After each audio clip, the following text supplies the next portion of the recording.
Lady Isabella Montrose had been raised to move like a figure painted in oil, to speak as if each word had been measured on scales, and to embody the dignity expected of a duke's only daughter. From her earliest memory, her life had been governed by duty, and though she had not chosen it, she had accepted it with the quiet resolve instilled in her by long years of education and careful oversight. She was 19 now, graceful in stature, tall, yet delicately built, with eyes that carried the deep hue of storm clouds.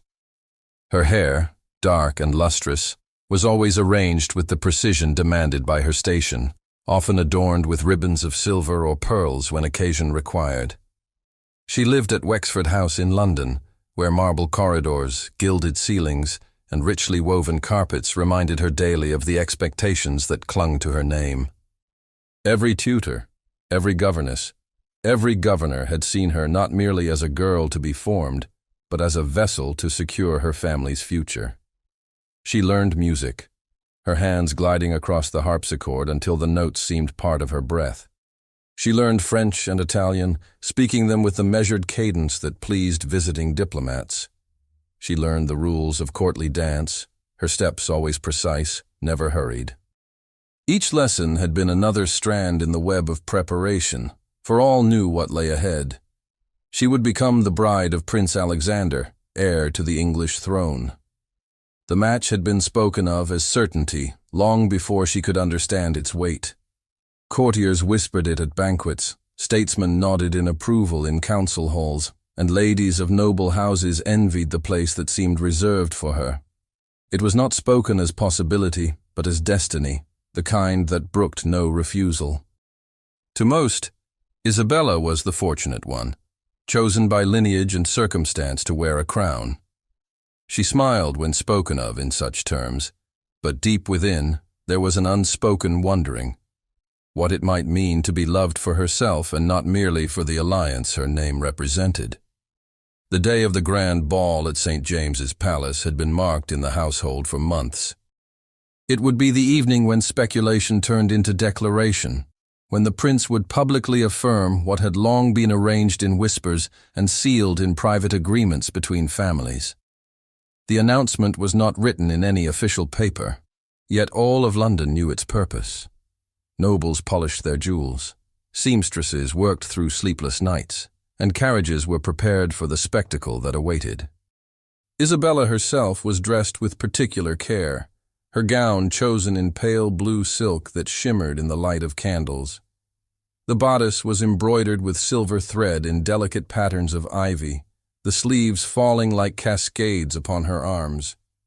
A necklace of pearls, a gift from her father, lay upon her throat, while satin slippers carried her steps with grace.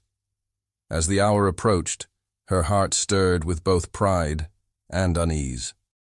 She had been told all her life that this was her triumph, that to stand beside the prince was to reach the pinnacle of what any woman of her rank could aspire to.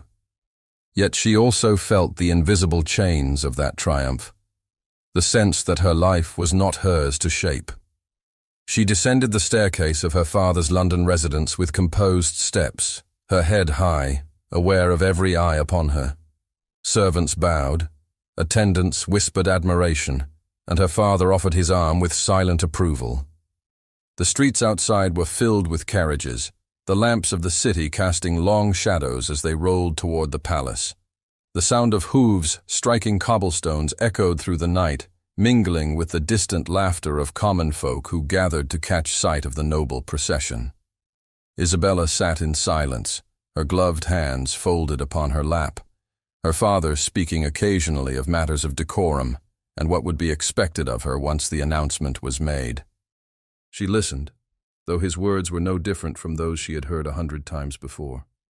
The palace itself stood luminous when they arrived, its many windows blazing with candlelight, its gates guarded by men in livery who held back the crowd of onlookers. Inside, the marble halls glowed with the reflection of countless chandeliers, their flames mirrored in the polished floor. Musicians tuned their instruments in the gallery above, and the scent of roses, brought in from the royal gardens, filled the air with a sweetness that seemed almost oppressive.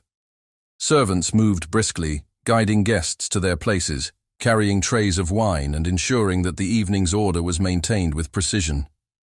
Isabella entered the ballroom as though stepping into a stage prepared for her. Heads turned, fans fluttered, and voices hushed to murmurs. She carried herself with poise, her eyes steady, her every movement a lesson in composure. She saw the faces of noblewomen who studied her gown with veiled envy, of gentlemen who admired her grace with quiet calculation, and of courtiers who whispered to one another of the glory of the match that was about to be confirmed. The orchestra began a stately piece, the air swelling with violins, and the room seemed to glow brighter with expectation. At the far end of the hall stood Prince Alexander. He was dressed in a coat of deep crimson trimmed with gold, his powdered wig perfectly arranged, his posture unyielding. His features bore the smooth confidence of one who had never been denied anything. To the assembly, he appeared as a figure carved from marble, every gesture deliberate, every glance an assertion of power. He waited upon the dais, near the throne reserved for the king, and though he bowed his head slightly in acknowledgement of Isabella's approach, his face betrayed no warmth. Her steps slowed as she drew nearer. The eyes of the court followed her, watching for the subtle interaction between bride and groom. Yet she saw only composure, distance, and the cold reserve of a man who viewed their union not as affection, but as obligation. She placed herself beside him, the murmurs in the hall softening into expectant silence. The air grew heavy with anticipation, as though every breath held back the moment when the prince would speak the words that would bind them. Yet as Isabella stood in her place, the music fading to stillness, her gaze drifted across the sea of faces. At the edge of the crowd, half hidden by shadow, there was a figure who did not seem to belong. He was tall, his bearing confident yet marked by something raw, something unrefined compared to the polished nobles around him.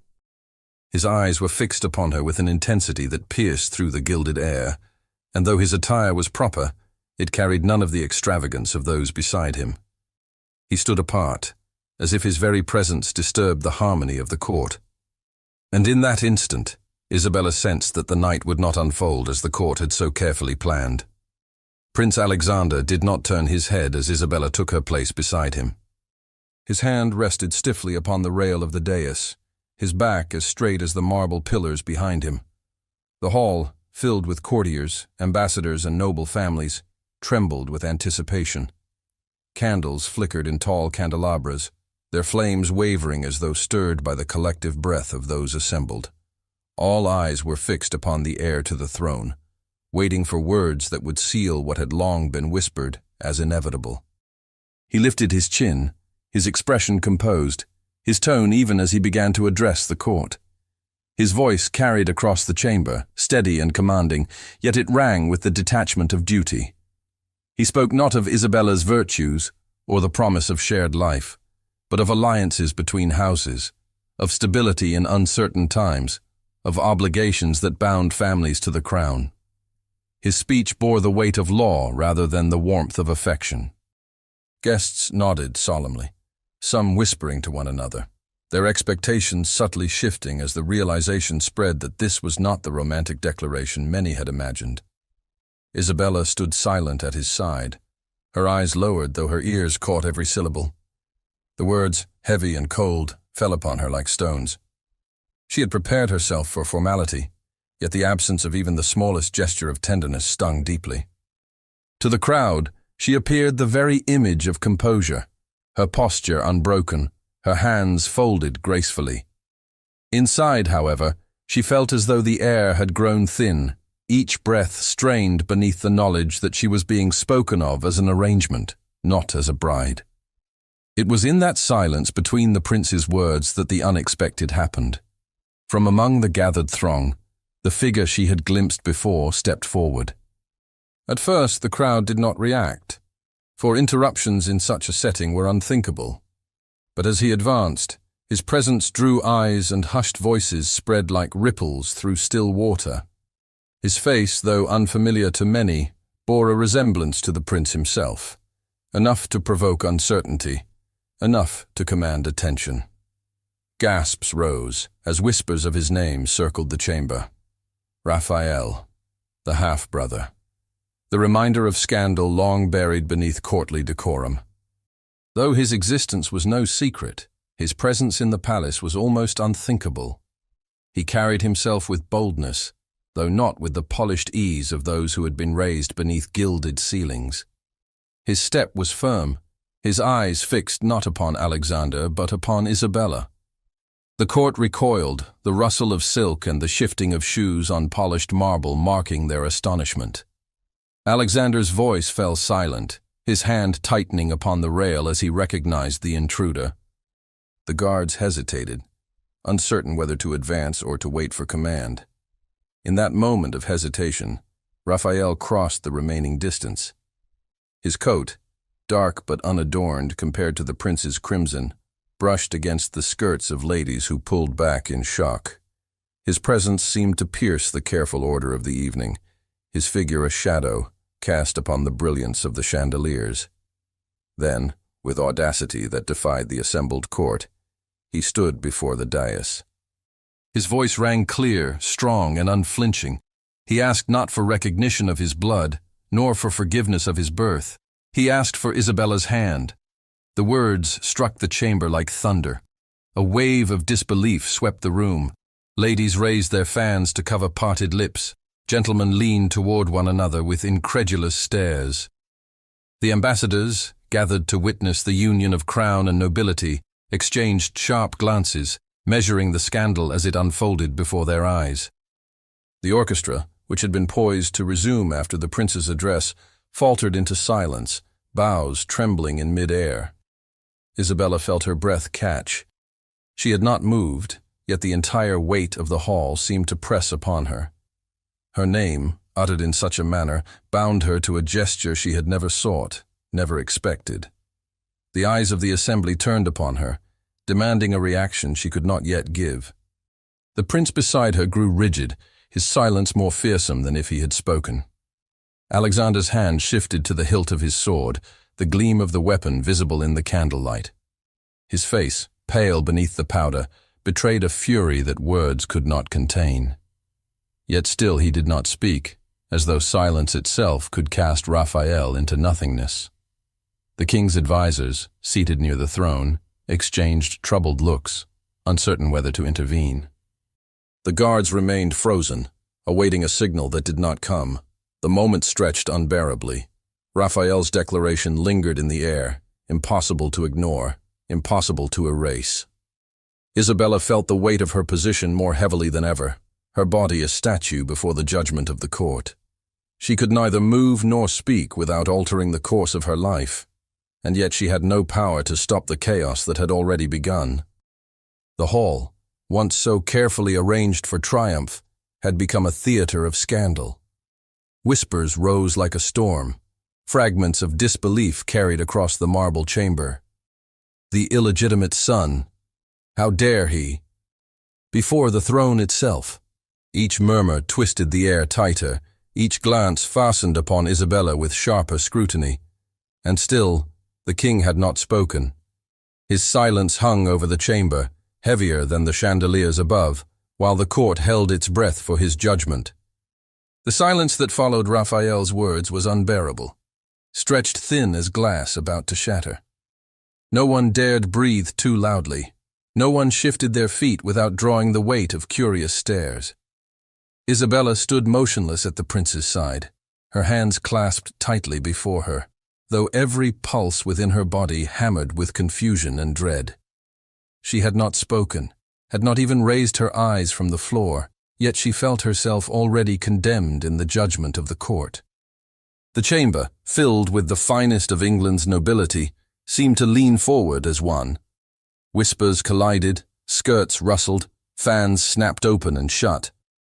Every gaze fixed upon Isabella, as though she had conspired with Raphael, as though his audacity reflected a secret desire of her own. She wished the floor might open and swallow her. Yet she remained frozen, aware that any movement could be interpreted as confirmation of guilt. Raphael, for his part, stood tall before the dais, his declaration unwithdrawn. His eyes did not waver from her, and in their intensity she read not triumph but something more reckless, more desperate. She could not bear to meet his gaze for long, for in it lay the certainty that her fate had been twisted in an instant. Then came the sharp command of the guards. 2 men in livery pushed through the crowd, their boots striking the marble with the finality of judgment. They seized Raphael by the arms, though he did not resist. Murmurs of relief mingled with renewed whispers of scandal, the assembly eager to see order restored. Yet the damage had been done. The boldness of his words hung heavier than any restraint, echoing in every corner of the hall. Prince Alexander remained silent, though his face had turned a shade colder than stone. His hand still rested on the hilt of his sword, his knuckles white, his jaw set in fury. He did not glance at Isabella, not once, though she felt the burn of his contempt as keenly as if it were a physical blow. His silence was more terrifying than rage, for it left her suspended in shame without the mercy of an outburst to end it. When the guards dragged Raphael toward the doors, the orchestra attempted to resume, strings trembling into a hesitant melody. Yet the notes faltered, unable to mask the storm of whispers that surged through the hall. The ball that had been meant to confirm triumph had collapsed into spectacle, its order ruined beyond repair. Guests clustered in small knots, their words sharp and quick, their expressions avid with the delight of scandal. Isabella heard fragments carried on the air.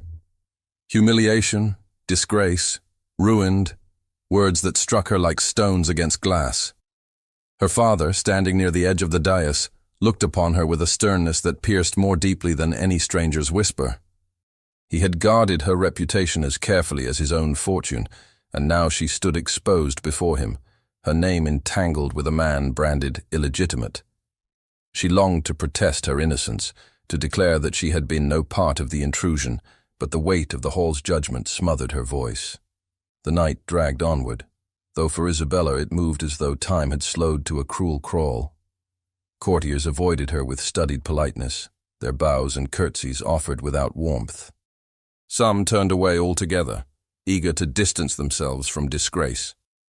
Prince Alexander departed the hall without a word, his retinue following, leaving behind an air of wrath that promised reckoning yet to come. Isabella stood abandoned on the dais, until her father at last took her arm and led her away. Back in her chambers, silence pressed upon her more heavily than the noise of the ballroom. She dismissed her attendants with a faint gesture, unwilling to endure their pitying looks. Alone, she allowed her composure to crumble. She sank into the chair by her dressing table, the candles flickering in their sconces, and wept silently, her shoulders shaking beneath the weight of shame. The pearls about her neck felt like a chain, each bead cold against her skin. Tears blurred her reflection in the mirror. She saw not the poised figure presented to the court, but a young woman stripped of dignity, her future clouded by forces she could not control. The path she had walked since childhood, so clearly defined, had been shattered in a single moment by words she had not invited.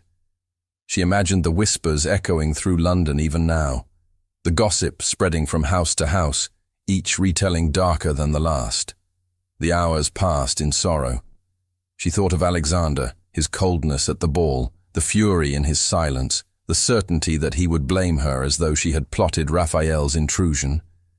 She thought of Raphael, reckless and desperate, his declaration dragging her into ruin whether he had intended it or not.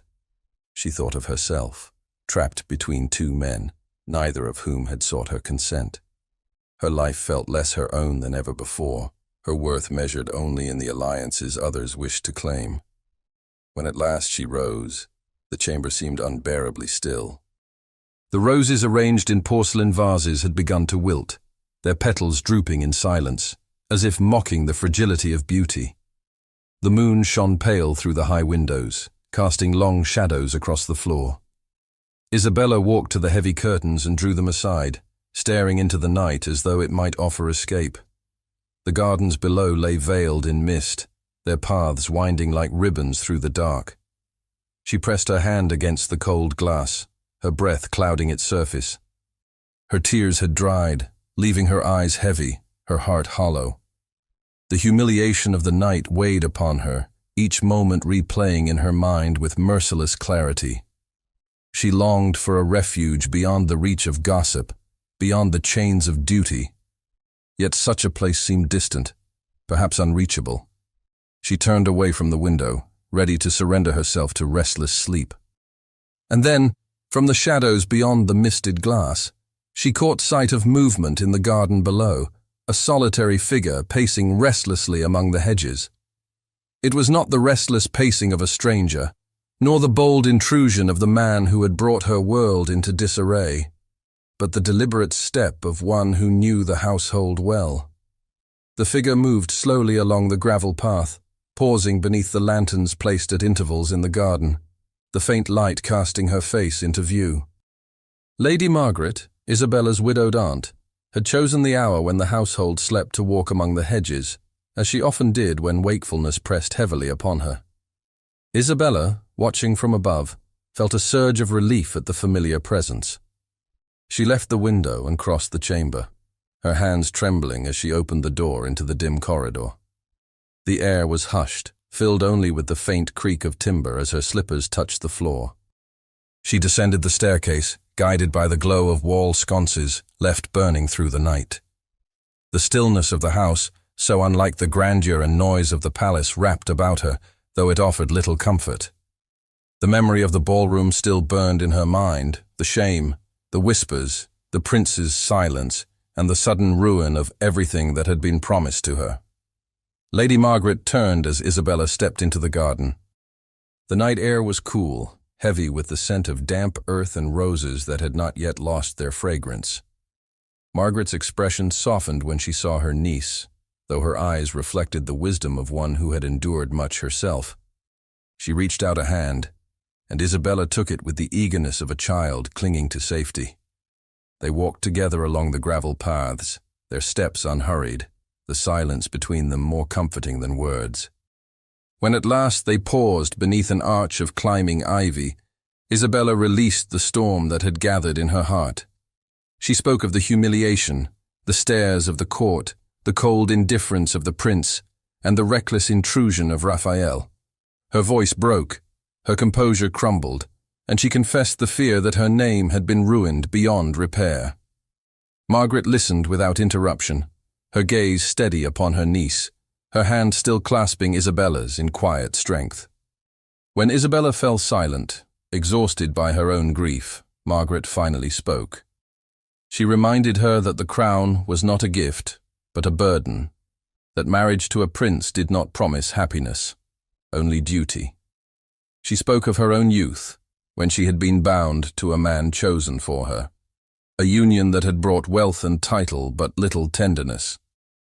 She confessed that her heart had once leaned toward another, one who had been dismissed as unsuitable, and that the regret of surrendering to duty had lingered through every year of her widowhood.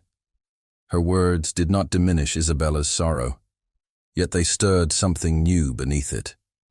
The thought that she was not alone in her struggle, that another woman had once stood at the same threshold of choice, planted a seed of quiet rebellion within her.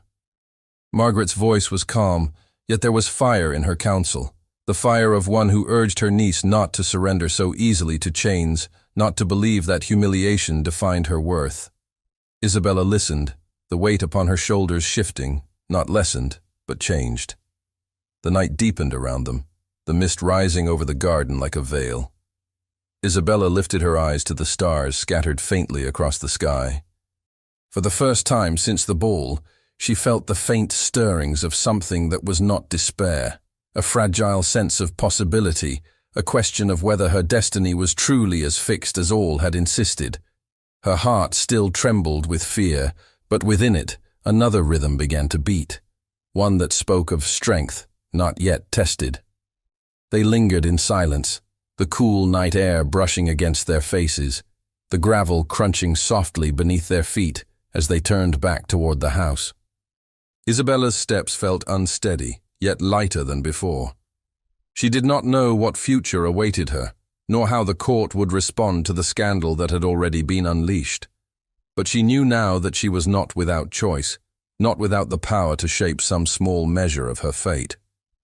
As she climbed the staircase to her chamber once more, the candlelight flickering along the walls, she carried with her aunt's words, not as comfort alone, but as a challenge. Her tears had dried, though her heart remained restless, caught between sorrow and the faintest whisper of defiance. She reached her chamber door, laid her hand upon the latch and paused. For beyond the heavy wood, she sensed the silence was not entirely empty. The silence within Isabella's chamber pressed upon her as she entered, but it no longer felt suffocating in the way it had on the night of the ball. The words of Lady Margaret echoed in her mind, not gentle reassurances alone, but an urging to see her life as something that might yet be shaped by her own will. Isabella stood still in the center of the room, her hands resting lightly upon the carved wood of the dressing table, her reflection caught in the dim mirror. Her face bore the traces of sleeplessness, but her eyes no longer carried only despair. They carried questions, and with them, the faintest spark of resolve. In the days that followed, her father agreed that she should leave the palace behind, at least for a time. The explanation was simple enough. Her health required rest, her spirit quiet. Few questioned it openly, for the scandal still lingered in whispers, and her absence would allow the gossip to settle. Thus she returned to her family's estate in the countryside, far from the glitter of chandeliers and the suffocating murmur of court. The journey itself was long, the carriage swaying over uneven roads, the air filled with the scent of damp fields and autumn leaves. Isabella sat in silence, her gloved hand resting against the window frame, her eyes fixed on the landscape that stretched endlessly beyond. It was a land she had known as a child, yet now it appeared new, as though seen with different eyes. The broad meadows, the rows of oak trees, the winding rivers glinting in the sun, all stood in sharp contrast to the gilded walls of London. She felt a strange relief, as if the distance itself allowed her to breathe more freely. When at last they arrived, the great house of her father's estate stood solemn against the horizon. Its stone walls bore ivy that climbed toward the high windows, and its gardens spread wide, filled with hedges shaped in careful lines and orchards stretching toward the woods. Servants hurried to receive her, their steps echoing in the wide hall as trunks were carried upstairs.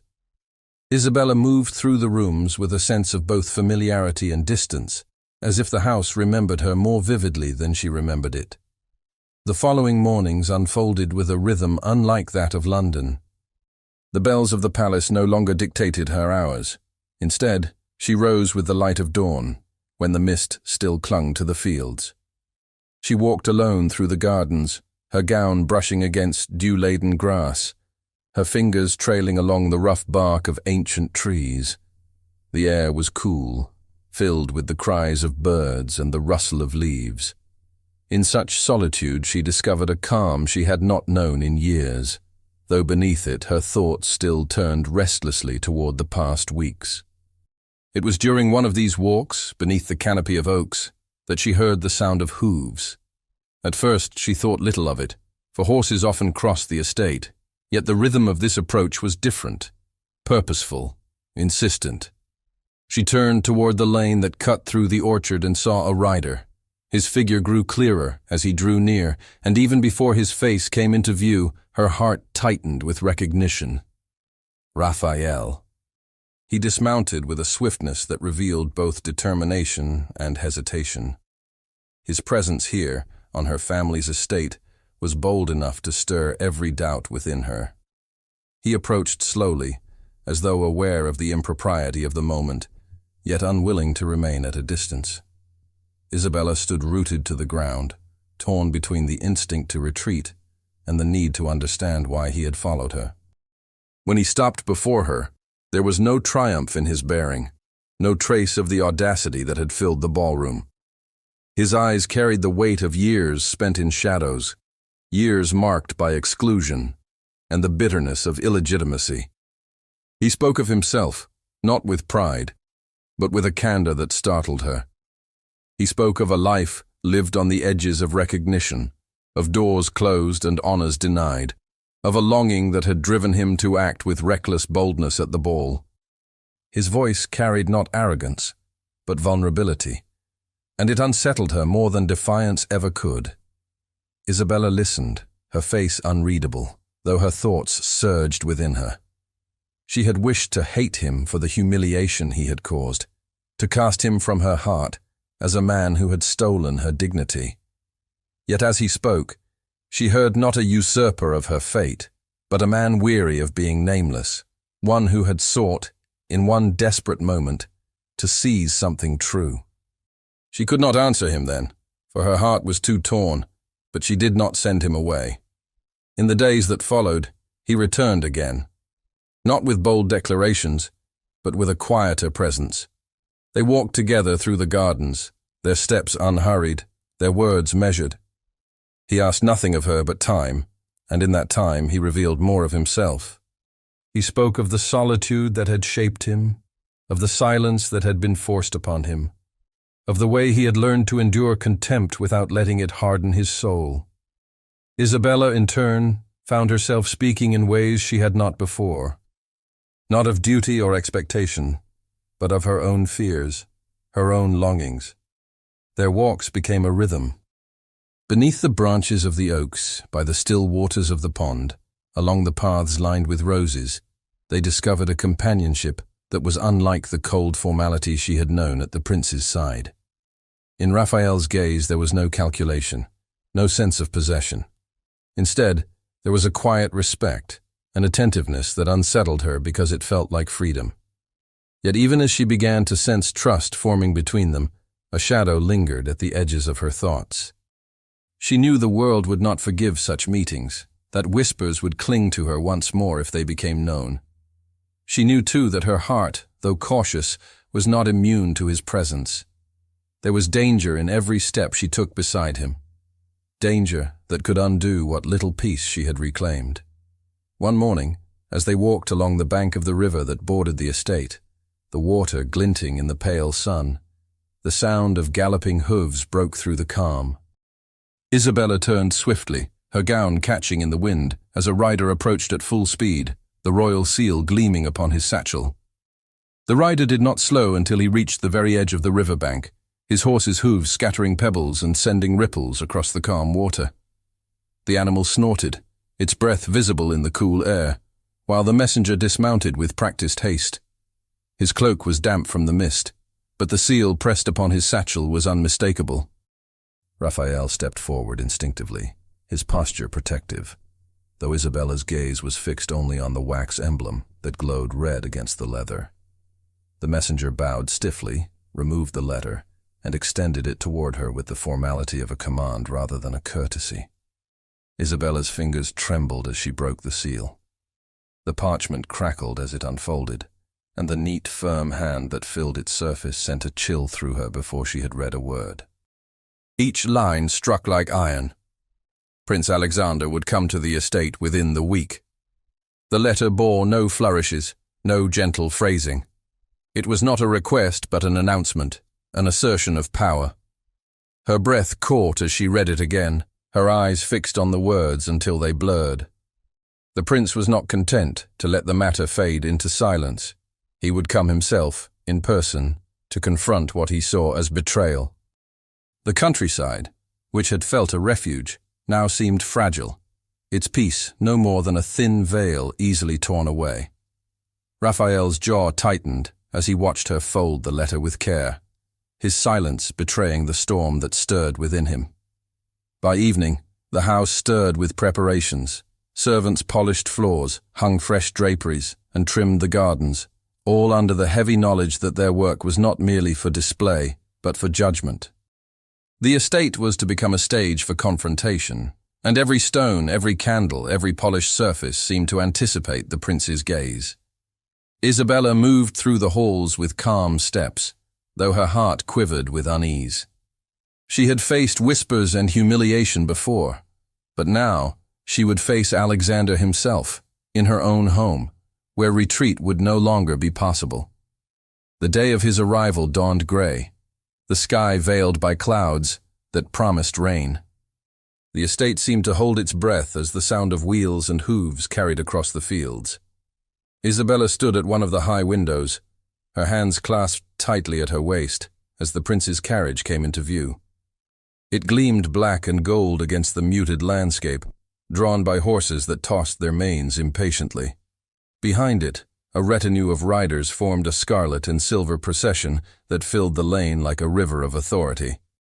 When Alexander stepped from the carriage, his boots striking the gravel with measured force, the estate itself seemed smaller in his presence. His coat was trimmed in embroidery of gold thread, his sword gleamed at his side, and his powdered wig sat immaculately upon his head. His face bore no hint of warmth. It was carved in stern resolve, the mask of one who carried the crown's authority upon his shoulders. He did not pause to admire the gardens, nor acknowledge the household gathered to receive him.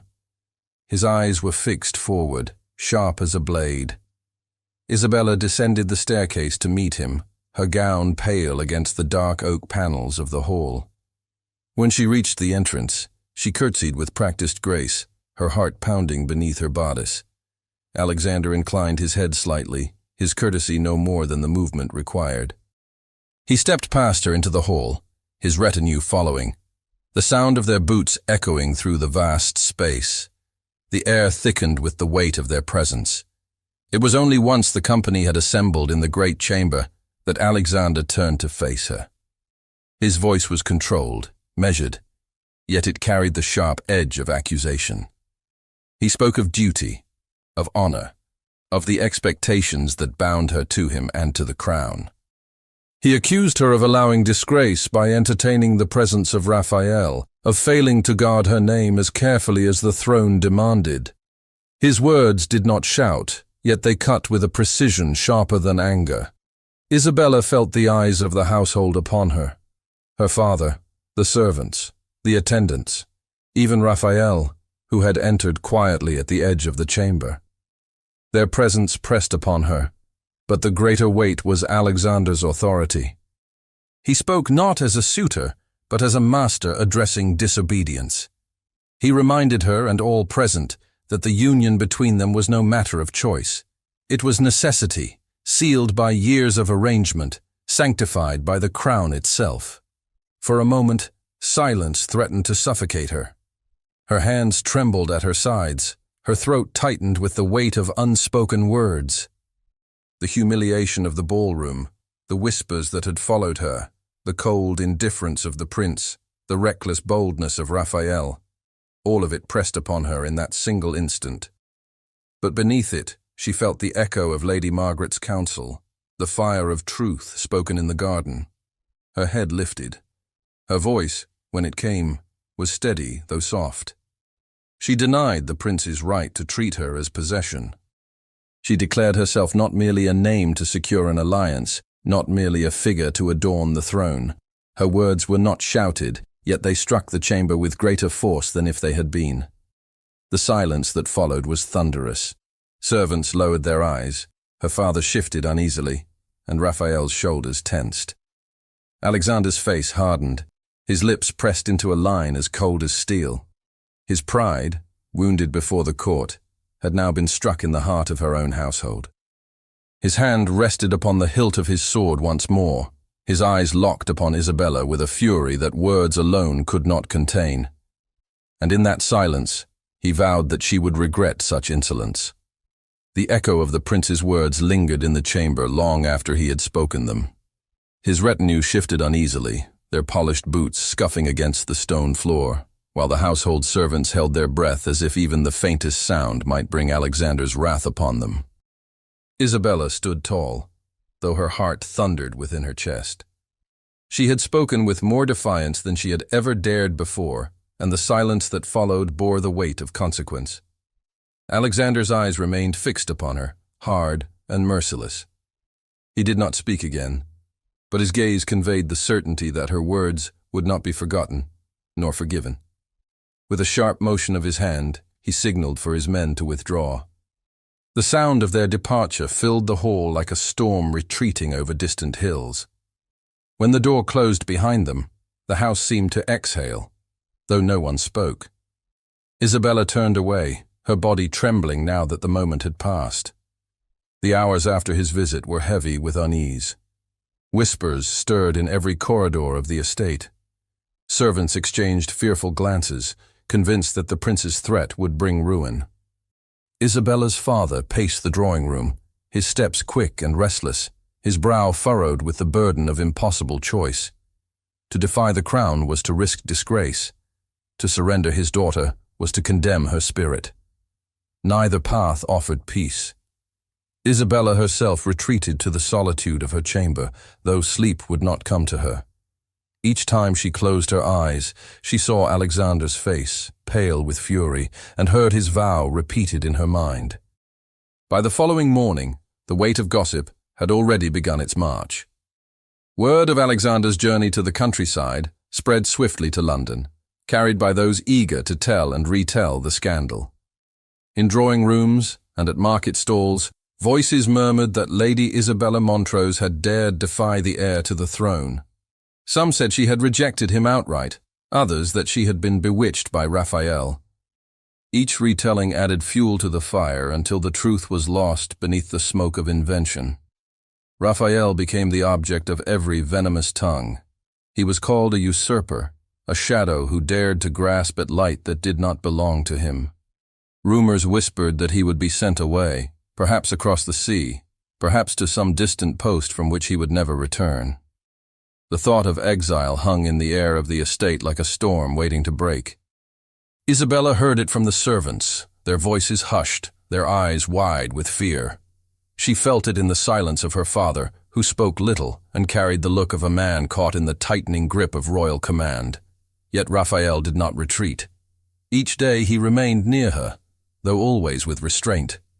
He did not demand her presence, but their paths crossed in the gardens, along the orchard, by the quiet riverbank where the trees cast long shadows. His very presence was defiance, though unspoken, a refusal to vanish even when threatened. Isabella found herself drawn to that courage, though it filled her with dread as well. Every step they took together was heavy with the knowledge that the crown's eyes lingered upon them from afar. The estate itself seemed to mirror their turmoil. Where once the halls had carried the calm of countryside peace, now each footfall echoed with unease. The servants no longer spoke freely, their voices clipped and careful, as though the walls themselves might carry words back to London. Isabella's father received letters daily, each one marked by the seal of authority, each one demanding more urgently that the union between Isabella and Alexander be confirmed without delay.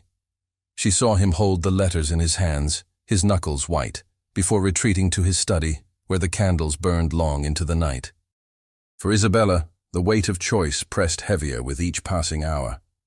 She knew what was expected: to yield, to silence her defiance, to walk obediently toward the throne, as though her heart were of no consequence. Yet the thought of such surrender filled her with dread that chilled her more deeply than Alexander's fury. Raphael's presence reminded her that another life was possible, uncertain, dangerous, but real. It was this possibility that both frightened and sustained her, the fragile hope that she might choose for herself, even if the world condemned her for it. As days turned to a week, the rumors in London grew louder. Letters from distant cousins and acquaintances arrived at the estate, filled with veiled reproaches and thinly disguised curiosity. Some pleaded with Isabella to reconsider, warning her of the ruin that awaited. Others condemned her outright, their words steeped in the poison of envy and scandal.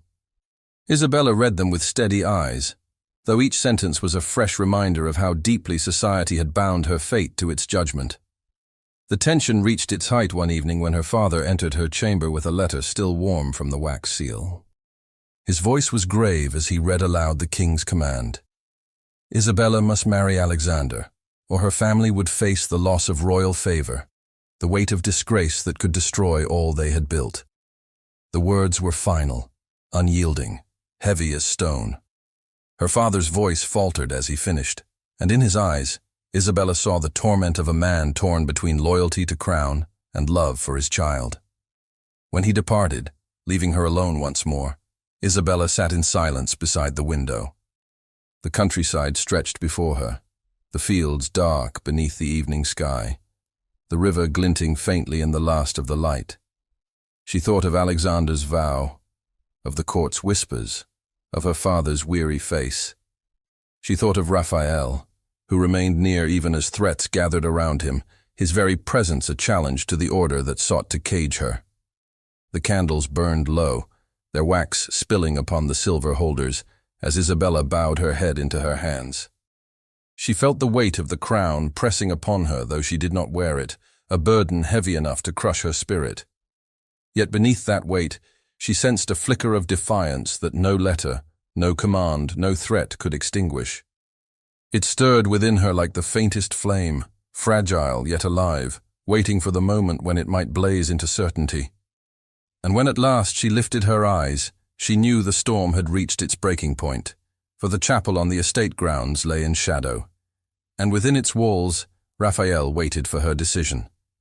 The chapel stood quiet at the far edge of the estate, its stone walls veiled in ivy, its arched windows glowing faintly from the candles flickering within. The night was still, the air heavy with the scent of damp earth after a brief rain. Isabella crossed the garden paths alone, her steps deliberate, her gown brushing against the dew-soaked grass. The hush of the hour deepened her thoughts, each footfall echoing the weight of the decision she carried. When she reached the chapel doors, she paused. Her hand hovered over the iron handle, her breath uneven. She knew what awaited her inside. Not command, not decree, but a man whose presence defied all the expectations that had bound her life since childhood. The prince's threats still rang in her ears, her father's weary voice still pressed upon her, and yet the pull toward that shadowed chapel was stronger than fear. She pressed the door open, and the hinges gave a low groan that faded into the silence of the nave. Raphael stood at the front, near the simple altar where 2 candles flickered. The faint light touched his face, casting his features in sharp relief.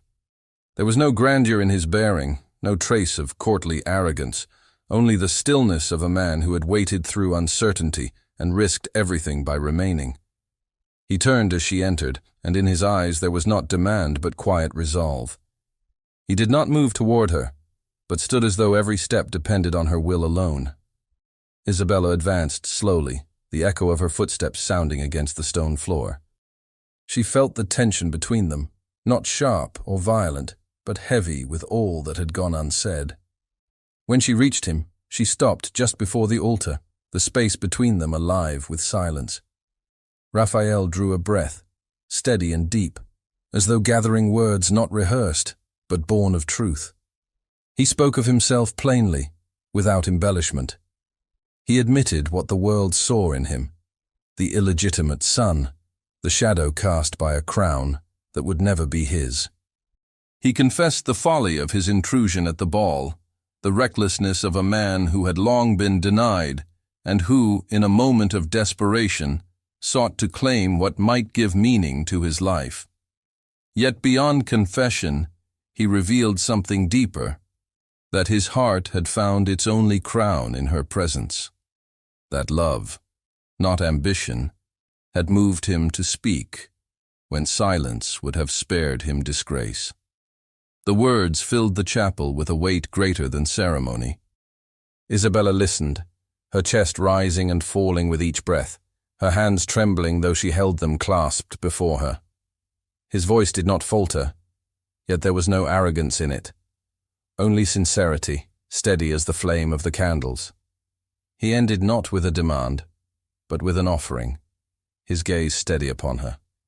He could give her no throne, no court, no grandeur, only himself, his loyalty, his devotion, and a life lived in truth. For a moment, Isabella closed her eyes. The silence pressed around her, filled with all the choices she had been made to bear since childhood. She saw the palace, the chandeliers, the faces that had judged her. She heard the prince's cold voice, felt the weight of his scorn, and remembered the sting of standing silent while the court whispered ruin. She felt her father's hand upon her arm, heavy with duty, worn by fear of disgrace. All these images crowded her mind, demanding submission. But then she saw more. She saw the gardens of the estate, the morning walks by the river, the moments of quiet conversation with Raphael beneath the oaks. She remembered his unguarded honesty, his willingness to stand near her even when threatened, his eyes that sought not possession, but understanding. For the first time, she felt what it might mean to be chosen not as a name, not as an alliance, but as a woman. Her heart beat with painful force as she opened her eyes once more. She looked at Raphael, who stood waiting, his future suspended on the breath between them. The choice before her was stark: to yield to the crown, to bow beneath duty and live in silence, or to step into uncertainty, bound not by command, but by her own will. Her lips parted, her voice soft yet clear. She accepted his hand, not as a defiance of the prince alone, but as a declaration of her own freedom. The words left her trembling, yet within them she found strength she had never known. The chapel seemed to brighten, the candles burning taller, as though reflecting the flame now kindled in her. Raphael's breath caught, his expression breaking from restraint into unspoken relief. Their hands met, and in that touch lay the certainty of a choice that no decree could undo. The stillness that followed was deep, but it did not last. From outside the chapel came the unmistakable sound of footsteps, quick and purposeful, drawing nearer across the damp earth. The sound of approaching steps grew louder, echoing against the stone walls of the chapel, as though the very building were bracing itself for intrusion. Isabella's hand lingered in Raphael's, their palms warm against one another, but her heart leapt with fear. She turned toward the door, her breath caught, expecting at any moment to see the prince himself or his men bursting through the threshold. But when the heavy door creaked open, it was her father who entered. His cloak clung damp to his shoulders, his face marked by sleepless hours and the burden of decisions that weighed heavier than rank or land. For a long moment, he stood in silence, his eyes fixed on the sight before him, his daughter's hand resting in Raphael's. The flickering candlelight made the scene appear both fragile and unyielding, as though time itself had paused to witness it. The Duke's expression was grave, but behind the severity lay a weariness that had grown over weeks of turmoil. He stepped forward slowly, his boots striking the stone floor with steady rhythm. Isabella braced herself, prepared for reproach, for command, for the authority of a father bound by loyalty to the crown. Yet his words, when they came, carried none of the sharpness she feared. His voice was low, heavy with resignation. He spoke of the king's letters, of the threats that shadowed their family name, of the disgrace that hovered so near it could be felt like storm air. He admitted that every instinct as a nobleman urged him to force her back into obedience, to preserve the bond with the crown, no matter the cost. But then his voice faltered, and his eyes softened as he looked upon his only daughter. He confessed that he could not compel her into a union that would strip her spirit, that duty to the throne could not outweigh his duty as a father. His words were not approval, but they were permission, reluctant, sorrowful, yet real. Isabella's breath trembled as relief spread through her, not bright or jubilant, but steady, like ground beneath her feet after long unsteadiness. Raphael bowed his head in silent acknowledgement, the tension in his frame loosening at last. The Duke did not meet his gaze for long, yet his lack of command to leave was concession enough. After a pause that stretched like a sigh, he turned and departed the chapel, his cloak brushing against the floor, leaving the two alone once more. The days that followed unfolded with surprising stillness. No royal guard arrived at the estate. No messenger came bearing further decrees. The storm of threats seemed to lose its force, as if the crown itself had chosen to let the matter settle in silence. In the halls of the house, relief mingled with unease, for though no punishment came, the weight of scandal still lingered. Servants moved more freely, yet their eyes still carried caution when they looked upon Isabella and Raphael together. At last, the decision was made. There would be no palace ceremony, no gilded pageantry. Instead, the vows would be spoken in the very chapel where Isabella had chosen her path. The morning of the wedding arrived quietly. The gardens were damp with dew, the hedges trimmed with care, though no crowd pressed against them to watch. Within the chapel, the air was filled with the faint scent of flowers gathered from the estate gardens, roses, lilies, and sprigs of lavender placed in simple vases along the stone ledges. Isabella wore no crown, no jewels save the modest pearl necklace she had always treasured. Her gown was of pale cream silk, unadorned save for lace at the sleeves, its simplicity carrying a beauty that no court could diminish. Raphael stood waiting at the altar, dressed with equal restraint, his coat dark but clean, his bearing solemn and steady. Around them, a handful of faces bore witness. Her father, grave but resolute. Lady Margaret, her eyes softened by pride. A few trusted attendants who had served the household faithfully. The vows were spoken in quiet voices that filled the small space with greater weight than any royal proclamation could. There were no trumpets, no heralds, only the sound of words carried by sincerity. When Isabella's hand was placed in Raphael's, when their promises were sealed with the blessing of the clergyman, she felt not the burden of chains, but the freedom of choice. In that moment, she was not a pawn of alliances, nor a prize to be displayed, but a woman who had claimed her own destiny. When they stepped from the chapel together, husband and wife, the air outside was fresh with the scent of the fields. A breeze stirred through the branches of the oaks, carrying with it the soft rustle of leaves, like a hymn of quiet blessing.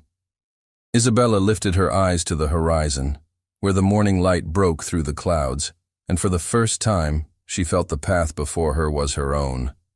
The days that followed their union passed with a gentleness that stood in contrast to the turmoil that had preceded it. No grand banquets announced their bond, no proclamations were posted upon palace gates. Yet within the quiet of the countryside, they built a life marked not by spectacle but by truth. Evenings were spent before the fire, mornings among the fields, the rhythm of the estate shaping their days.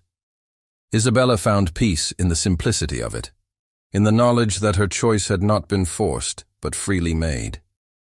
And as she walked one evening through the gardens, her hand resting lightly in Raphael's, she knew that her heart, once burdened by fear and humiliation, had found the calm it had long been denied. The scandal, the whispers, the threats, they had passed like a storm, leaving behind clear skies. She was no princess, no queen, but in her freedom she was more sovereign than she had ever been. The evening descended slowly over the countryside, drawing long shadows across the estate grounds as the sun lingered in its last descent beyond the hills. The fields glowed with a muted gold, the air filled with the hum of insects settling for the night. Isabella walked beside Raphael through the gardens, their steps unhurried, their hands lightly entwined. The stillness of the hour carried a serenity unlike any she had known in the gilded halls of the palace.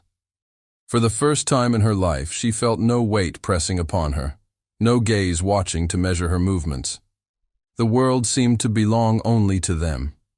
They paused beneath the great oak that stood at the center of the lawn, its branches stretching like a canopy against the fading sky. Raphael turned to face her, his eyes fixed upon her as though he could not believe she truly stood before him.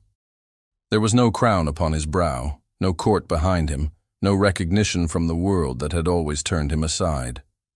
Yet in that moment, he bore the quiet majesty of a man who had been chosen, not by blood or birth, but by love itself. Isabella lifted her face to him, the last light of the sunset painting her features in warm hues. Her hair caught the breeze, her gown brushing softly against the grass. She had once imagined herself adorned in jewels, seated upon a throne, the subject of envy and admiration. Now she knew that none of those dreams had been her own, but the world's vision forced upon her. Here, in the simplicity of twilight, with Raphael's hand steady in hers, she felt richer than any crown could make her. They lingered in silence, letting the moment speak for them. At last Raphael's voice broke softly into the still air. He spoke not of fear or of scandal, not of the disgrace he had borne, nor the threats that had shadowed them. Instead, he spoke of what lay before them, A life built upon truth rather than illusion. A union free of chains. A love chosen with courage.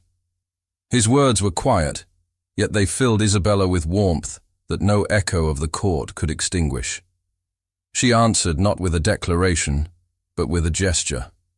She lifted his hand to her lips, pressing it gently, a reverence that carried more meaning than any spoken vow. When she looked into his eyes again, she saw not the illegitimate brother whom the world had scorned, but the man who had stood by her when all else demanded her silence. He was not a shadow to her, but the very light that had led her out of darkness. The stars began to appear, faint at first, then brighter as the last of the day gave way to night. They walked back toward the chapel, now quiet after the vows spoken within its walls. The windows glowed faintly with the candles that had not yet been extinguished, their light soft and steady. They paused at its threshold, and Isabella turned to look once more at the fields stretching into the distance. She thought of the path she had left behind, of the palace halls and the chains of duty. For the first time she felt no regret. The life she had chosen, though humbler, was more radiant in its truth than any crown could have offered. As they stepped inside, the hush of the chapel embraced them. The flowers gathered for their vows still perfumed the air, their petals beginning to fade, yet carrying the memory of that morning's union. The candles burned low, their flames casting long shadows upon the stone floor. Isabella stood at the altar once more, her hand in Raphael's, her heart steady. She felt the weight of the past weeks, the humiliation, the fear, the defiance, all melt into the stillness of this single moment. Raphael drew her close, his hands resting lightly upon her shoulders, his gaze searching hers with a tenderness that made her breath catch. He bent toward her, not with the boldness of possession but with the reverence of a man who cherished what had been freely given. Their lips met, a kiss that was neither hurried nor restrained, but filled with the certainty of love that had endured trial and emerged stronger for it. The chapel seemed to hold its breath, the air alive with the quiet passion of two hearts bound at last in peace. When they parted, Isabella rested her forehead against his, her eyes closed, her lips curved with a smile that was both tender and triumphant. She had feared once that her life would be dictated by duty alone, but here she stood, having chosen her own path. Her happiness was not the world's gift, but her own. They lingered there as the night deepened, the stars wheeling unseen beyond the chapel walls. No sound of carriages, no murmur of courtiers, no echo of gossip intruded. Only the soft rustle of the wind through the ivy, only the steady rhythm of their breathing, only the warmth of hands that would never again let go. At last they stepped outside once more, the cool night air brushing against their faces. The sky above was clear, the stars blazing brighter now, the moon casting silver light upon the fields. Isabella lifted her eyes to that endless expanse, and in its vastness she felt her heart expand with gratitude. She thought of the women who would come after her, women bound by expectation, silenced by duty. She wished that her choice might whisper to them across time that courage is not the absence of fear, but the strength to follow the truth of one's heart. Her gaze lowered to Raphael, who stood beside her, his expression softened by the starlight. She knew the world would never crown him, never place upon his head the ornaments of royalty. Yet to her, he was sovereign, not by decree, but by devotion. In him she had found not a throne, but a home, not a kingdom, but a love, truer than any alliance. She took his hand once more, and together they walked toward the estate, their steps measured, their silence filled with promise. The night enfolded them, the stars bearing witness, the fields stretching wide as though to embrace the life they would build. Isabella's heart was calm, her spirit free, her future no longer a prison, but a path she had chosen. And so the story of crowns and scandal faded into memory, leaving only the truth that endured, that love, once chosen with courage, becomes the finest crown of all. Thank you so much for listening to this story all the way to the end. We hope it moved you as much as it moved us while telling it. We'd love to hear your thoughts. Leave us a comment telling us where you're listening from and what you liked the most. Rate this story from 0 to 10. What score would you give it? If you enjoyed this story, don't forget to subscribe to the channel and leave a like as a show of support. That really motivates us to keep creating and sharing more stories full of emotion and life lessons. And before we go, we want to remind you that an exciting and heartwarming story recommendation will appear on the final screen. If you'd like to enjoy it, just click on the video. Thank you once again for being here, and we'll see you in the next story.